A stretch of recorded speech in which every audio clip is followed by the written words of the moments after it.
Hey guys, and welcome back. Today, we're talking about having 99 questions, and is my buyer approved will definitely not be one. Kind of honing in my Jay-Z vibe. I got 99 problems. Okay, so let's just stay focused.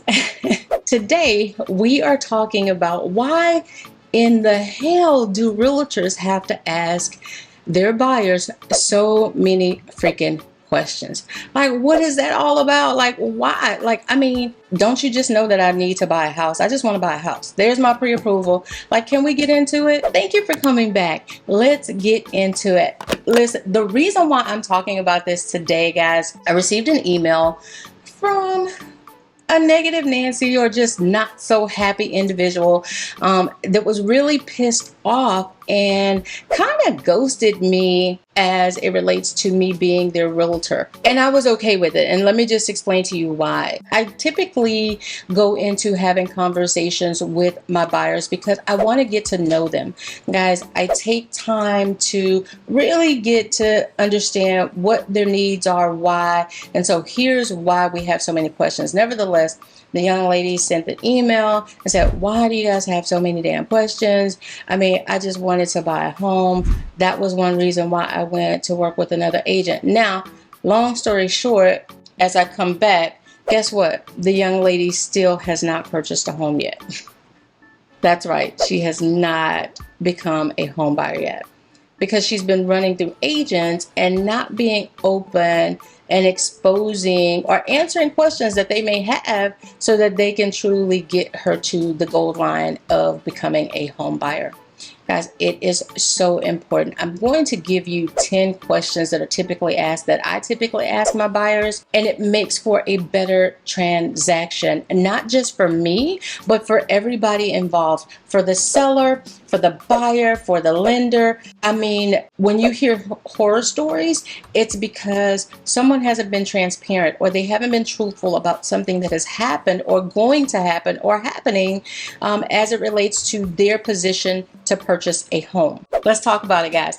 First question, number one, I ask my clients, look, what's your budget? We're getting engaged. I ask what your budget is because I want to know, what does it look like for you on a monthly basis? When you dig back in those finances and you see exactly just how much give you got, it will make a big difference in me showing you a $150,000 condo to a $300,000 home. It's affordability. I want you to be happy. I want you to be comfortable. At the end of the day, if you get a qualification for $300,000, will I sell you a home for $300,000? Absolutely, if that's what you want to do.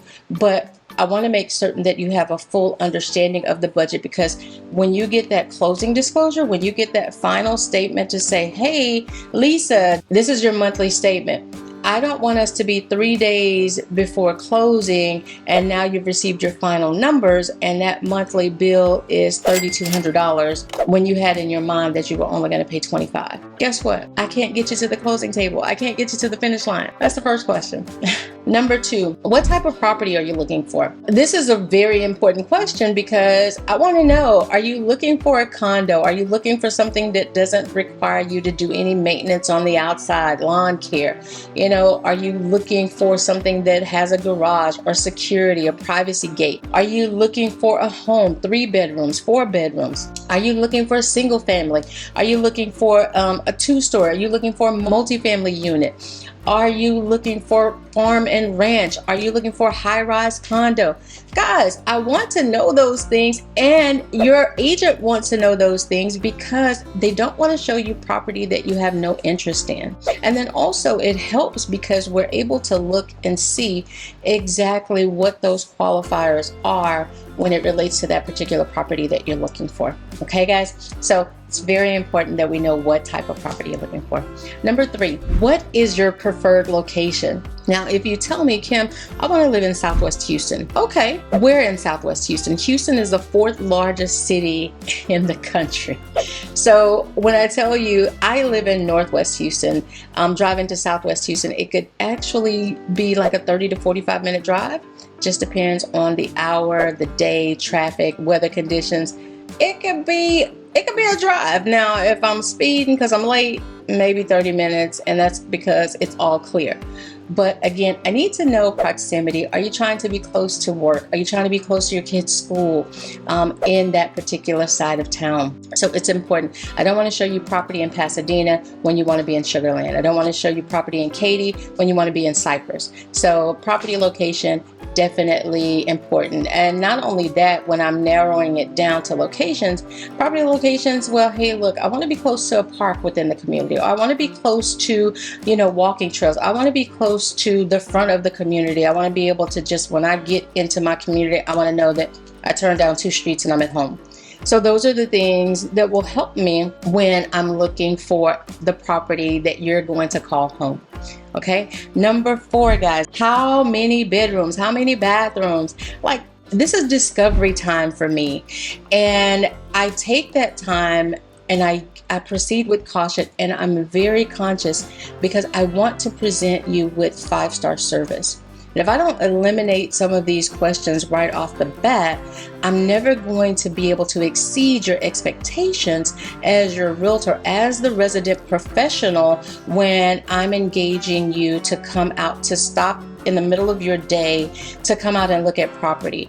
If you are just looking for a 2-bedroom, 2-bath, then I know automatically here in Houston that I'm going to be either showing you a condo, a townhome, or a duplex. I'm not really going to be able to show you a single family home here, typically in a 2-bedroom setting. Those homes, immediately I know that this is condo, townhome, duplex, because they're smaller square footage. They're typically connected. They have a shared wall. Some of them do provide garages, but it automatically eliminates a particular set of property that I don't even need to be looking at when it comes to what you want or need. And then if I'm able to say, hey, look, these are our options as it relates to a 2-bedroom, then they can come back and say, okay, you know what? Well, then maybe that 3rd bedroom, maybe I could use it as an office space if they want to be in a single family residence, whereas they don't want any neighbor, they don't want anybody on top of them. They don't want to be on top of anyone. They don't want to share that side wall, So those things are key. They're crucial. Okay, guys. Number 5, what are your must-haves? What are the features that you just absolutely can't live without? Like, you have this budget and that you know that it's within your budget, you know that it's affordable. I want to know that. I want to know that because it's important to me. I want to make certain that you are happy, guys. When we leave the table at the title company, or if it's a no-touch transaction where we are doing everything online, I'm not left with that monthly bill. You are. So I definitely want you to have those things that are important to you. If you're a chef, if you're a writer, if you want a room where you just want to be able to go in and be inspired, if you want to be able to just, if you want a Hollywood tub, if you just want to soak, or if you just get up and go and you don't, hey, look, I don't need a tub in my master bedroom. I'm a shower gal or guy. These are the things that are important to me. Look, we've got children. We need more than, 300, we need more than 30 feet of backyard. I need something where my 3 boys can run and play. I'm looking for something where I want to put chickens on it. I want to put, I want to have a cow and a horse. Okay, well then that's farm and land, right? Or it's unrestricted. So these are things that are really, really, really crucial, and they can really set you up for a great experience. And that's what I strive to do as your realtor. I really want you to be engaged. I want you to be laser focused, and I want you to be happy. I want this to be an experience where you're share to your friends and family, and it'll be one that you're enthused to go through. Some people just have very difficult times in opening up and sharing what they want just because they feel like they can't have it. And then some agents don't even ask these questions. And then, but what are you working on? If you're not asking those questions, if you're not really getting into what your clients want or need, then how are you really servicing them? Guys, thank you for joining me today. Look, we are talking about why real estate agents ask so many questions to their buyers, and is it really necessary? If you found value so far, guys, please like and subscribe. I am so grateful. I'm grateful that you're here. I'm grateful that we're talking about these things. And I do hope that you understand why realtors ask so many questions. So let's get back into it. Number 6, guys, what is your time frame for buying? Are you looking at doing this within the next 30 days? Are you looking to do this within the next 6 months, the next year? What's your goal? What's the end game? And I'm asking you your time frame because it allows me to be aggressive. It allows me to, keep you in front of properties that are coming on the market quickly. It allows me to look at the best possible property for you in the time frame. So we're not starting too early, but we're definitely not starting too late. I really do need to know. And your agent, they need to know. They should want to know, because if you tell me, hey, Kim, listen, I'm living with friends, they need me out of their property within the next 2 months. Okay, we don't start a month from the time we have that conversation. We start right then and there. Although you have 2 months, I don't want you to have to move twice. I don't want you to have to get a storage just to get out of their property while we look. I want you to be able to secure your property, have your movers to show up at your friend's property, pick up your things, and literally move them into your home. Because we've been able to look at a timeline, we've set things in place, we've given ourselves a true expectation of when things will happen, like from the time we've executed on the contract to inspections, to appraisals, to you going to final underwriting. There are windows, and then we give ourselves a little grace so that in the event that there is an issue with financing or with the home, maybe it didn't pass inspection, or the builder, maybe some of the materials were delayed, we have a true expectation of when our final time is for you to be in that home, and we've put things in place to ensure that you're not overextended. Okay, I hope that makes sense for you guys. Let's get into number 7. Are you approved with a mortgage? Have you spoken with a lender? Have you consulted with a lender? Are you a cash buyer? We're talking about the financial aspect. Now, mind you, I went through 6 other questions. We didn't even talk about getting that approval. I kind of just wanted to hear from you about who you are as my buyer, right? Who am I preparing myself to represent and, provide service to? So number 7, we're talking about, have you actually received an approval? And if you have not, I know this now, or you tell me, hey, look, I'm a cash buyer. Hallelujah. Okay. These are good things to know. I then address that. I then share with them, listen, I have lenders based upon what we've talked about. I think that this would be a good fit for you, so on and so forth. Or if you're a cash buyer, then, can you provide a statement for me showing those financials so that we can go ahead and move forward? Because even the sellers they're going to want to see that approval, right? They're going to want to see those funds. So again, number 7, guys, have you been approved? Do you have that mortgage lender that you've been working with, or those, financial funds that you can show so we can move forward? Number 8, have you ever worked with a real estate agent before? I think other agents, maybe they don't care. Maybe they, it's not important to them. It's important to me. And I ask that question because I want to know, one, if you did work with an agent prior to me, what was that experience like? Like, why didn't you go back to them? Did they lose touch with you? Did you move and they just are no longer available? And why didn't you trust them enough for them to give you a referral in the new city or state that you were going to? So it allows me not only to see where the client is, but it allows me to see what type of person that I'm really working with.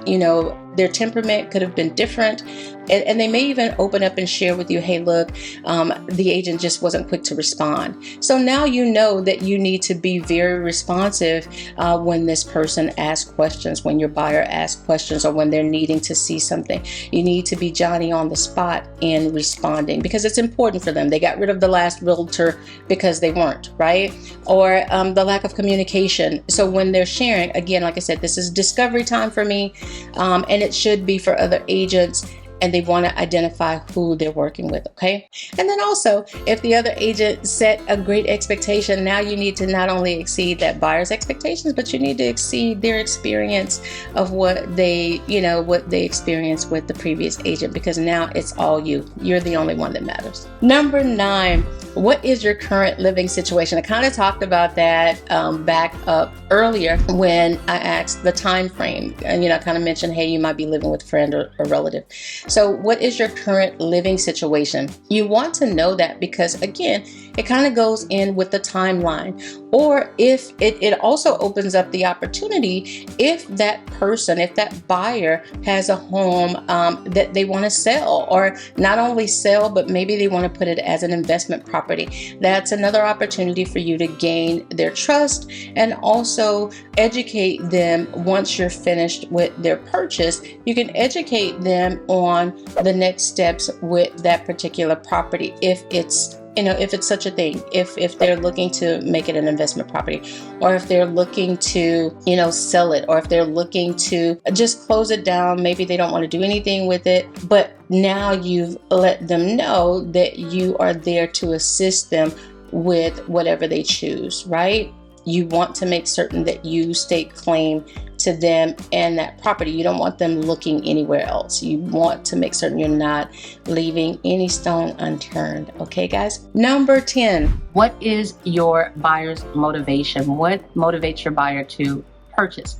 Guys, there are a number of reasons why this question is so important. It allows you to identify if an investor, if they're relocating, if they're downsizing, if they've got a new family coming. So there's just a multitude of possibilities there, but you want to identify what that is, right? So that you can put your best foot forward and really support your buyer.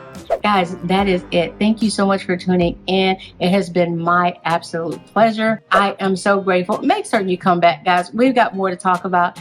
Again, thank you for joining. It's your girl, Kim Augustine, here in Houston, Texas at Screw the Fluff Real Estate. Until next time, guys. Peace.